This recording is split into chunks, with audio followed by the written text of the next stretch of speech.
Les thématiques que nous avons choisi d'aborder cette année reflètent la richesse de l'actualité étatique en matière de cybersécurité. Celles spécifiques aux OIV, un an après la LPM, et alors que les décrets d'application vont être publiés. Le dialogue public-privé dans la lutte contre la cybercriminalité, un thème abordé dans le rapport interministériel de la lutte contre la cybercriminalité, dit rapport Robert. La déclinaison enfin du pacte défense cyber, un projet phare du ministère de la Défense. Cette dimension de souveraineté, c'est-à-dire simplement de capacité de vivre, de se développer, d'échanger, eh bien, aujourd'hui, c'est aussi un enjeu économique. C'est aussi un enjeu culturel, patrimonial. Donc, c'est aussi un élément de devenir de notre communauté nationale.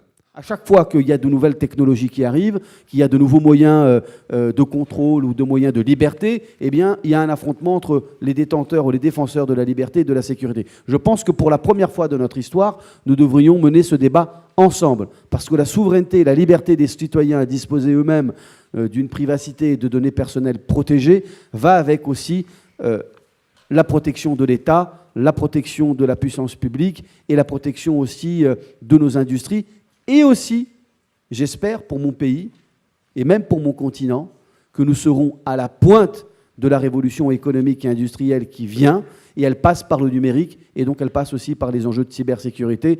Je crois franchement que nous avons commencé à relever le défi, et j'espère que cette dynamique ne s'arrêtera pas. Elle dépend de chacune et de chacun d'entre nous. La question de la confiance des utilisateurs, des entreprises et des administrations dans le numérique. L'équilibre est difficile à trouver. Il est bien sûr essentiel d'assurer à nos concitoyens la même sécurité en ligne que hors ligne.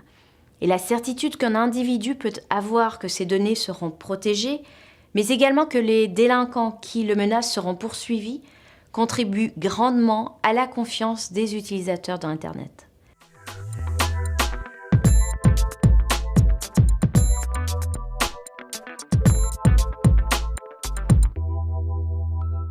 La cybercriminalité a cette particularité de se passer, d'utiliser des moyens privés finalement pour se développer, parce que la cybercriminalité a lieu par l'intermédiaire soit d'opérateurs de télécommunications, soit par l'intermédiaire aussi de fournisseurs de services Internet, soit via des hébergeurs. Et donc, il est particulièrement intéressant aujourd'hui de réunir autour de cette table ronde des spécialistes de ce dialogue public-privé.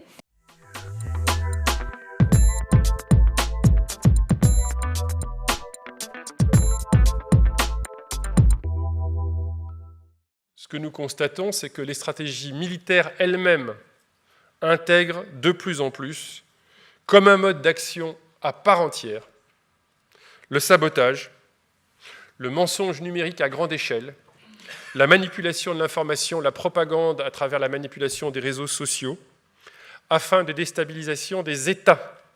Quand on parle du budget de la défense, on évoque la nécessité d'améliorer les liens entre les grands groupes de la défense et nos PME. Ça vaut pour l'export, ça vaut aussi pour la cyberdéfense.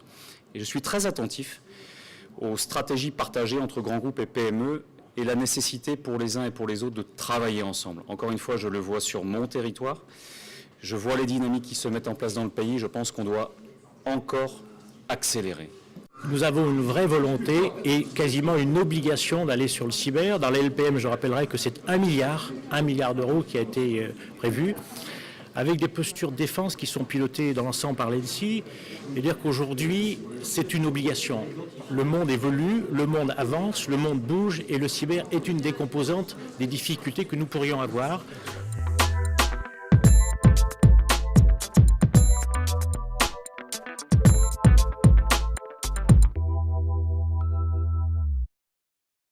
Aujourd'hui, ce que l'on veut, c'est faire monter la sécurité, faire franchir une première marche.